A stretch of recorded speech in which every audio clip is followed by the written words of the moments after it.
Dan mengawali perjumpaan pemirsa, saya akan coba sampaikan update pergerakan indeks harga saham gabungan di 30 menit jelang penutupan perdagangan di sesi kedua hari ini.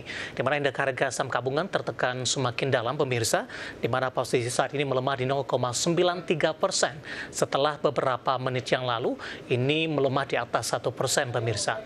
Posisi saat ini di 7.400-an, tepatnya di 7.463,341. Indeks harga saham gabungan sempat dibuka di zona hijau di sesi pertama pada pagi tadi di level 7.552,496 dan menguat sesaat di 7.560,056. Kemudian indeks harga saham gabungan berbalik arah ke zona merah dan posisi 1 jam jelang penutupan perdagangan di sesi kedua hari ini dan 30 menit tekanan dalam masih berlanjut. Meskipun pelemahannya lebih ke arah terbatas sudah di bawah 1% pemirsa. Saham-saham yang menjadi pemerat dari saham-saham konglomerasi ada Cuan melemah di 7,21% di 1.415, BRPT tertekan di 5,20% di 2.560. Kemudian ada Brand posisinya saat ini mengalami pelemahan di 6,73% di Rp7.300 per saham. Sementara dari grup konglomerasi lainnya ada Aman Mineral hari ini turun dalam di 13,57% di Rp7.325 per saham. Raja tertekan di 4,51% di 2.750. PTRO masih dari saham-saham grup Prayogo Pangestu melemah di 6,39% di 3.660. Ketika dari BMRI masih bertahan di zona hijau, BBRI tertekan di 1,07%, BBCA melemah di 0,30% pemirsa. Sementara dari teknologi, ada MTEK bertahan di zona hijau bahkan melesat di atas 14% di 760, CDIA ketika dari saham-saham grup Prayogo lainnya mengalami tekanan yang cukup dalam, hari ini auto reject atas kembali di Rp1.790 per saham. INKP melesat di 4%, 7.600, Antam bertahan menguat di 1,39% di 2.920. Sementara Ratu hari ini melemah di 6,37% usai rilis kinerja. Sementara dari teknologi lainnya ada WERG bertahan menguat di 0,85% di Rp119 per sahamnya. Updatean pergerakan indeks harga saham gabungan di 30 menit jelang penutupan perdagangan di sesi kedua hari ini dan semoga bisa menjadi salah satu referensi untuk Anda. Terima kasih untuk Anda yang masih bergabung bersama dengan kami dan di segmen ini kita akan review jalannya perdagangan di sepanjang hari ini pemirsa. Dan kami ingatkan kembali Anda masih bisa berpartisipasi di WhatsApp interaktif di 0812 di 8788 di 3723 seperti yang tertera di layar televisi Anda nantinya. Dan saat ini kami sudah terhubung melalui Zoom bersama dengan Bapak Octavianus Audi selaku Vice President PT Kiwum Sekuritas Indonesia. Kita akan langsung sapa saja. Pak Audi, selamat sore. Apa kabar Pak? Ya, selamat sore Pak David, kabar baik, terima kasih. Ya, terima kasih juga Pak Audi sudah meluangkan waktu di IDX Channel. Langsung saja Pak Audi, review indeks harga saham gabungan di awal pekan cenderung tertekan, sudah kembali diperdagangkan di level 7.400-an. Intraday hari ini sempat melemah di atas 1%. Meskipun posisi saat ini pelemahan lebih ke arah terpangkas, tapi posisinya masih cenderung dalam. Analisis Anda? Ya, jadi memang ini kami sudah ekspektasikan ya, karena sudah inline. Pertama karena memang ISG kita sudah masuk dalam area zona overbought dalam beberapa hari terakhir. Dan sebenarnya ini terkonfirmasi juga atau pasar juga sudah mulai price in dengan rilis data tenaga kerja Amerika Serikat yang cenderung lemah gitu ya. Dan memang ini menjadi kekhawatiran. Tetapi memang di sisi lain kami juga melihat sentimen yang akan justru malah akan menjadi positif, yaitu adalah Fed di sini harus sudah mulai berani untuk memangkas suku bunganya mungkin pada pertemuan di bulan September. So saat ini secara tren jangka pendek ISG kita sudah mulai turun, artinya sudah mulai bearish dalam jangka pendek, tetapi untuk jangka panjang masih still bullish. Begitu Pak David. Baik, terkait dengan rilis pertumbuhan ekonomi besok kalau tidak salah nih Pak Audi, ternyata banyak proyeksikan terjadi perlambatan di 4,8% katanya. Bagaimana Anda melihat sentimen ini, terutama bagi saham-saham perbankan yang cukup sensitif terkait dengan kebijakan ini atau rilis ini maksud saya? Ya, ya. Jadi memang ini juga kalau tadi kita bicara dari sisi eksternal, memang dari sisi internal yang ditunggukan oleh pasar salah satunya adalah terkait dengan rilis PDB di kuartal kedua gitu ya, yang memang kami perkirakan pun sama secara konsensus di sini terlihat hanya tumbuhnya 4,8% ya, which is itu dia bawah 5% dari target yang memang diperkirakan. So ini memang bisa menjadi evident atau bisa menjadi bukti bahwa memang kalau kita breakdown lagi, PDB itu memang secara majority itu ditopang oleh konsumsi rumah tangga, yang artinya apa? Jika memang ini di bawah atau pertumbuhannya melambat, ya ini ada indikasi juga gitu ya. Tetapi memang kita akan tunggu kabar secara detailnya. Tetapi kami bisa memastikan jika memang ini terjadi pelemahan daya beli, ya memang ini akan secara struktural bisa menghambat ke sektor-sektor lainnya. Kalau kita bicara dari sektor retail, lalu juga consumer cyclical, termasuk juga untuk sisi perbankan, karena memang kalau kita lihat khususnya perbankan yang memang basisnya digital dan juga UMKM itu yang kemungkinan akan terdampak. Begitu Pak David. Baik, rilis kinerja seperti apa dampaknya Pak Audi? Terutama berkaitan dengan saham-saham konglomerasi yang juga sudah mulai merilis kinerja mereka, terutama untuk Aman. Hari ini melemah di atas 13%, di mana masih mencatatkan rugi sampai dengan semester pertama di 2025. Iya, iya.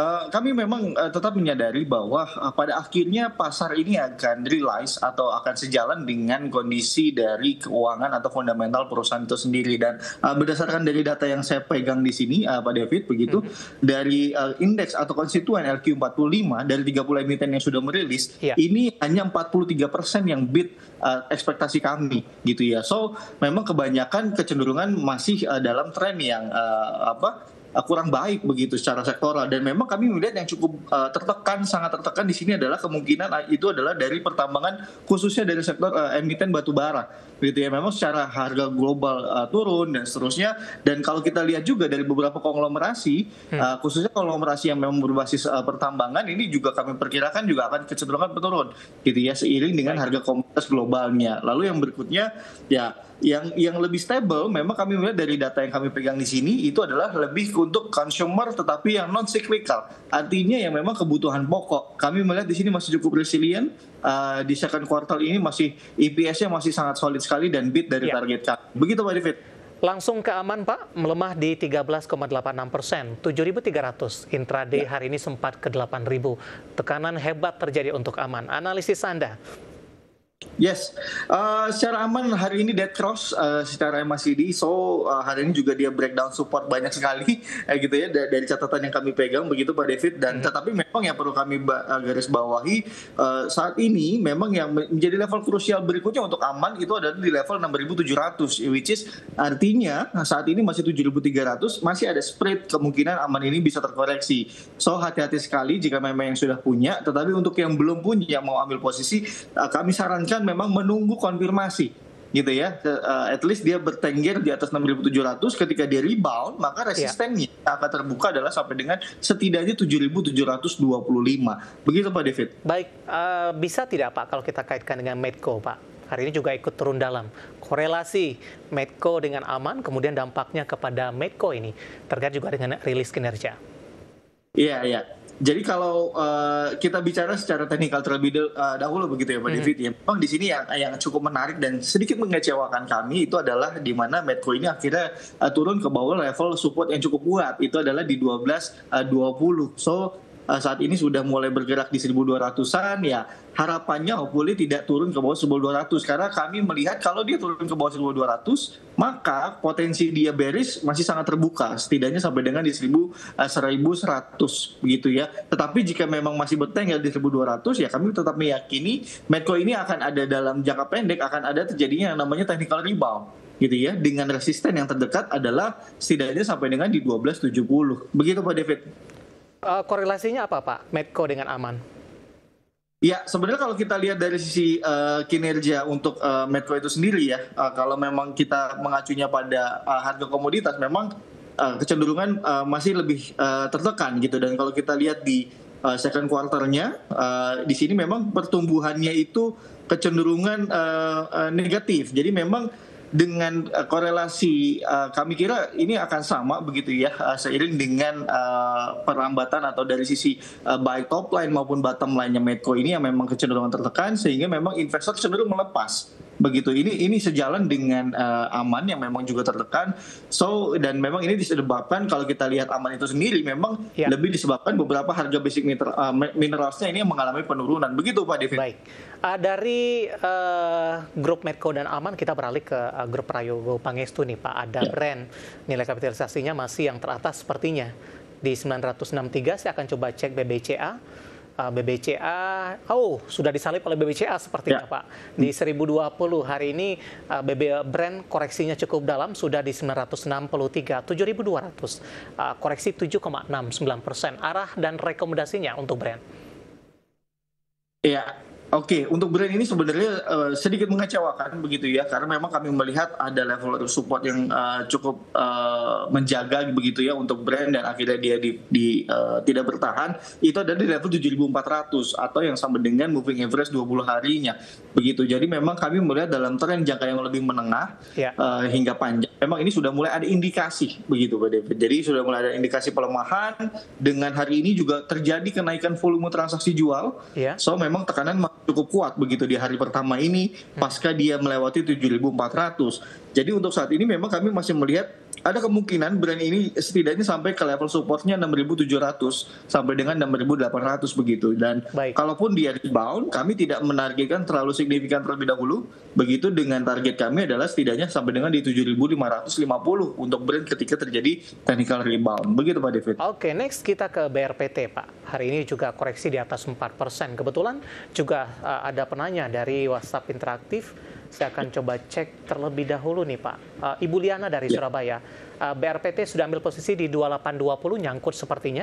Trennya akan kemana? Apakah masih bisa di hold tidak untuk BRPT? Oke, ya untuk BRPT sendiri memang kami melihat secara tren jangka pendek maupun jangka panjang ini masih dalam tren yang bullish begitu ya. So koreksi hari ini 4,5% ini memang tidak merubah tren BRPT itu sendiri begitu. Jadi ini masih sangat menarik. Ya memang harapannya adalah saat ini setidaknya BRPT ini masih bertahan di level 2.400. Begitu Pak Devi. Jadi kalau dia masih bertahan, saran saya yang ada posisi masih boleh keep dulu, masih boleh hold dulu, begitu. Karena memang untuk BRPT sendiri, jika kami melihat secara dari sisi dari sisi kinerja begitu ya, jadi ini memang masih yang salah satu cukup menarik, dan kami secara target ini memang sudah beat dari target kami untuk second quarter 2025. So harusnya ini inline begitu, jadi ini kita bisa manfaatkan dengan resisten untuk BRPT ya. At least saat ini adalah balik lagi ke 2.850. Begitu Pak David. Baik, sentimen MSCI seperti apa Pak untuk saham-saham Prayogo? Apakah sudah berakhir momentumnya atau akan ada pembalikan arah nantinya, terutama jelang pengumuman untuk MSCI? Iya, ini memang kami masih tetap melihat bahwa jika memang nanti masuknya beberapa saham dan memang yang kami prioritaskan atau yang kemungkinan masuk begitu ya Pak David, itu adalah dari sisi brand, secara kapitalisasi, secara likuiditas begitu ya, dan juga ada exclude terkait dengan beberapa kebijakan bursa efek. Dan memang saat ini pasar masih terus bergejolak gitu ya, menantikan bagaimana risknya, dan kami tetap meyakini jika memang nantinya brand ini berhasil masuk ke dalam indeks MSCI, maka ini exposure dari global lalu juga daya tarik brand itu kembali lagi meningkat begitu Pak David. Jadi memang ini masih terus dinantikan oleh pasar, dan harapannya adalah ya tadi ketika dia masih bertengger di atas 6.800 dan kembali ada news baru, yaitu adalah berhasil masuk menjadi konstituen MSCI, maka ya which is menjadi sinyal yang sangat baik. Baik, sebelum kita jeda, kita ke Ratu dulu Pak. Hari ini juga masuk ke dalam listrik Commerce Update. Pasca rilis, koreksi juga cukup dalam di atas 7% dan jauh meninggalkan level 8 ribuan hari ini. Iya, jadi memang terlihat jelas begitu Pak David. Ini kalau saya lihat berdasarkan data yang ada di layar saya adalah memang level 8.000 ini menjadi resisten yang cukup kuat. Begitu ya, dengan terbentuknya level resisten ini sejak Juni 2025 ya. Artinya Ratu ini sudah 3 kali mengenai 8.000 dan akhirnya kembali lagi gagal. So, apa kuncinya? Untuk saat ini memang secara tren dia masih sideways.